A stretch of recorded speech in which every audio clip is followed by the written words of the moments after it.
2 நாள் லீவ் போட்டு போயிட்டேன் அங்கிள். நானும் எவ்வளவோ பர்மிஷன் கேட்டேன். கிடைக்கலையே. வீட்ல ஒரு ஃபங்க்ஷன் அங்கிள். உங்க வீடியோ நீங்க பேசுனத கூட கேட்க முடியாம போயிருச்சு அங்கிள்.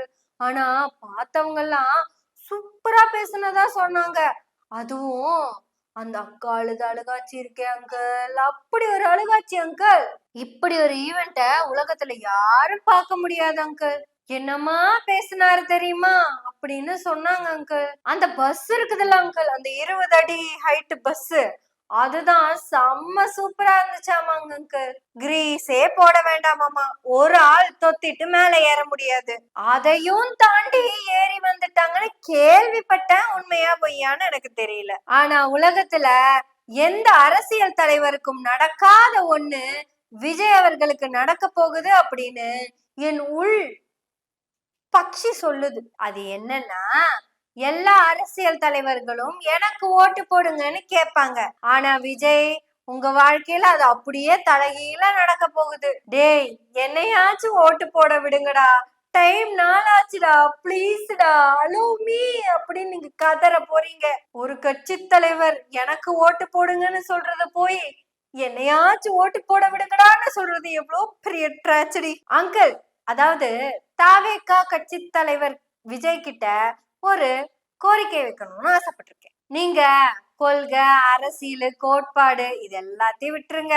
குறைஞ்சபட்சம் உங்க கட்சி தொண்டருக்கு உயிரோட இருக்கிறது எப்படிங்கறதாவது கிளாஸ் எடுங்க.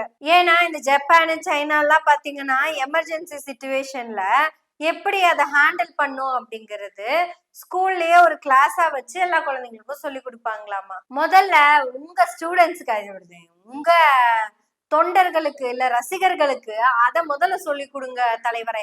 எவனுக்கும் உசுறு மேல ஆசை இல்ல, அதாவது உங்களுக்கு ஓட்டு போட ஆசை இல்ல. இந்த பேரிகேட் தடுப்புங்கிறது உங்களுக்கு மட்டும் பாதுகாப்பு இல்ல, அங்க கீழே நிக்கிற அவங்களுக்கும் தான் பாதுகாப்பு. ஆனா எல்லாத்தையும் ஒட்டச்சு தள்ளிட்டு நாசமாக்கிட்டு வர்றதுல உங்க ஆளுங்களை அடிச்சுக்க ஆருமே கிடையாது. என்னதான்டா உங்களுக்கு பிரச்சனைன்னு கொஞ்சம் கேளுங்க தலைவரே. நான் உங்களை பார்க்க வந்திருக்கேன்னு சொல்லி வந்தா உங்களை பார்க்கத்தாண்டா வந்திருக்கேன். அங்கேயே நில்லுங்கடா, நான் வருவேண்டான்னு சொல்ல வேண்டியதானே. அட கூறுகட்ட குக்கர்களா, கத்திட்டு இருக்க நீங்க மட்டும் ஓட்டு போட்டா பத்தாதுடா, பொதுமக்களும் ஓட்டு போடணும்டான்னு சொல்லுங்க. நீங்க பண்ற அலப்பறையில திருச்சியில இருக்கிற எல்லா பொதுமக்களுக்கும் ஏன் மேல கோவம் வந்துருச்சு.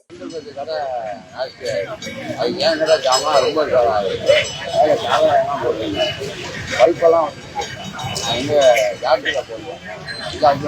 மனைவி போட்டாங்க. இந்த கடை எவ்வளோ காலமா இருக்கு? 4 தலைமுறை. ஆனா பாருங்க, இவங்களுக்கெல்லாம் என்னத்த சொல்லி என்ன புரிய வைக்கிறதுன்னு தெரியல. நீங்க எல்லாரும் என் கட்சி தொண்டர்கள் தானே. முதல்ல அவன் போகட்டும், அப்புறம் நான் போறேன் அப்படின்னு ஒரு முடிவு எடுக்க வேண்டியதானே. துப்புன்னு எல்லாத்தையும் இடிச்சு தள்ளிட்டு மிதிச்சு உதச்சிட்டு வந்து ஏறனா இன்னத்தான் பண்ண முடியும். தலைவரே, நீங்க என்ன சொன்னீங்க, என்ன பேசுனீங்கிறது யாருக்குமே முக்கியமே இல்ல. நீ என்ன வெங்காயத்தை வேணாலும் எழுதி மனப்பாடம் பண்ணிட்டு வந்து பேசு, அந்த வெங்காயத்தை எல்லாம் நாங்க எதுக்கு கேட்கணும். பாத்துட்டேன்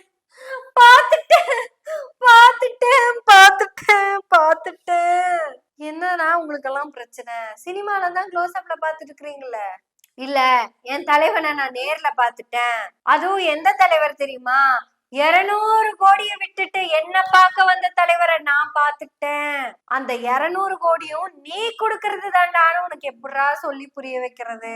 அடுத்த தடவை அடுத்த மீட்டிங் நீங்க எங்க போறீங்களோ அங்க இருக்கிற தொண்டர்கள் இல்ல, ஊர்ல இருந்து வேற ஊருக்கும் வர்றீங்க, மொத்தமா உங்க தொண்டர்கள் கிட்ட சொல்லி வச்சிருங்க. டேய், நான் வர்றேன், இந்த மாதிரி நீங்க வீட்டுல இருந்து கிளம்பி வரும்போதே ஆளாளுக்கு தண்ணி எடுத்துட்டு வந்துருங்க, நான் இந்த டைமுக்கு இங்க வருவேன், 8 மணின்னா நான் இங்க இருப்பேன் அப்படின்னு எல்லாம் சொல்ல முடிய மாட்டேங்குதுடா.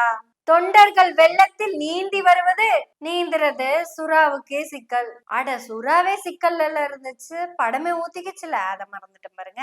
இப்படி இந்த தொண்டர்கள் தான் வேலையும் கெடுத்தது இல்லாம பக்கத்துல இருக்கிற வேலையும் கெடுத்தது இல்லாம அந்த ஊர்ல இருக்க மக்களோட வேலையும் கெடுத்தது இல்லாம அட ஏன் உங்க வேலையவே கெடுத்துல குடிச்சோட ஆக்கி வச்சிருக்கீங்க. அட உங்க பஸ் கலர்ல இருக்கிற எந்த பஸ்ஸுமே ஓட முடியாதே. போன உடனே பூசணிக்காவை தூக்கி சுத்த ஆரம்பிச்சிருவாங்களே. ஆனா ஒண்ணு நடக்கும் திரு விஜய் அவர்களே, ஒண்ணு நடக்கும். எங்க போனாலும் கூட்டம் வந்துகிட்டே தான் இருக்கு. ஆனா இவனுங்க எவனுமே என்ன முக்கியமான விஷயம் ஓட்டு போடுறது அப்ப இருக்க மாட்டாங்களே அப்படிங்கறதா வருத்தமா இருக்கு. அதனால தான் நீங்க ஓட்டு போட போறப்ப நான் ஓட்டு போட போறேன், இந்த இடத்துக்கு தான் போறேன்னு யாருக்கும் சொல்லிடாதீங்க. ஏன்னா எல்லாரும் உங்க வீட்டு வாசல்ல வந்து நின்னுக்குவாங்க. கேட்டுக்கு ஆராத்தி சுத்த ஆரம்பிச்சாங்கன்னா அப்புறம் கேட்டே திறக்க கூடாத அளவுக்கு பண்ணி போடுவாங்க. இதையெல்லாம் தாண்டி நீங்க ஏமாந்து போய் பூத்து பக்கத்துல அதாவது பூத்துல ஓட்டு போட போய் நின்னுட்டீங்கன்னு வச்சுக்கோங்களேன், அந்த பூத்துல எலெக்ஷனை நிறுத்தி போடுவாங்க. ஏன்னா அங்க உங்களுக்கு ஓட்டு போட்ட வந்தவனை விட நீங்க ஓட்டு போட்ட இடத்த போட்டோ பிடிக்கிறதுக்கு ஆளுங்க வந்துகிட்டே இருப்பாங்க. உங்களையும் உள்ள போக விட மாட்டாங்க, வேற யாரையும் உள்ள போக விட மாட்டாங்க. பர்டிகுலரா அந்த பூத்துல இருக்கிற வாலண்டியர்ஸ், அதிகாரிகள், காவல்துறையினர்களுக்கு இப்பவே நான் சொல்லிக்கிறேன், சாப்பாடெல்லாம் முதல்லயே ரெடி பண்ணி வச்சுக்கோங்க. உங்களுக்கு அங்க ஒரு ஓட்டிங் கவுண்ட் கூட நடக்காது.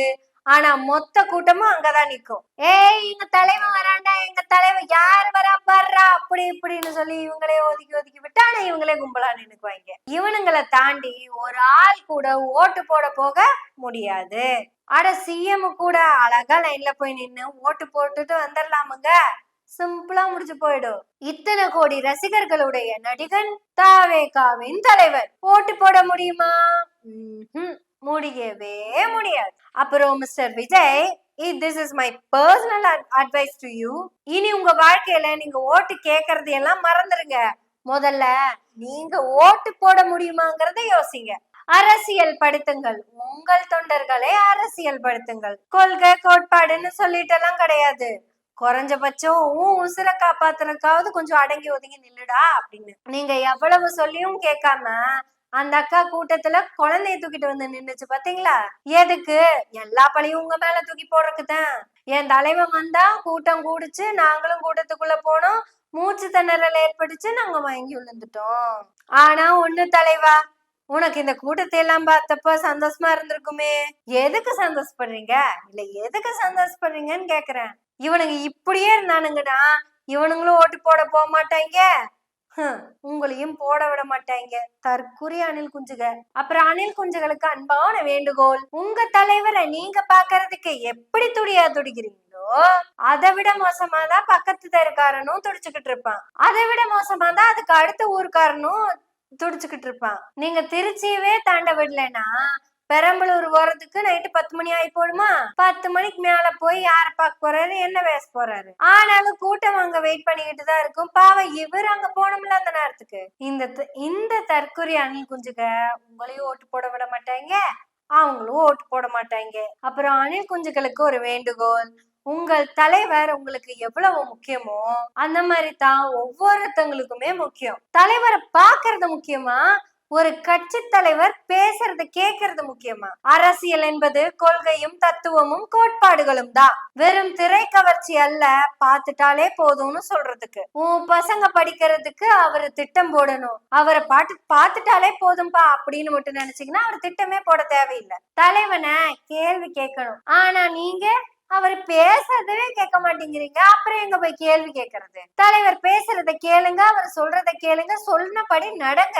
இப்படி எல்லாம் நடந்தீங்கன்னா தலைவரா இருந்து 1-2 எம்எல்ஏ சீட் வாங்குறதுக்கு வாய்ப்பு இருக்கு.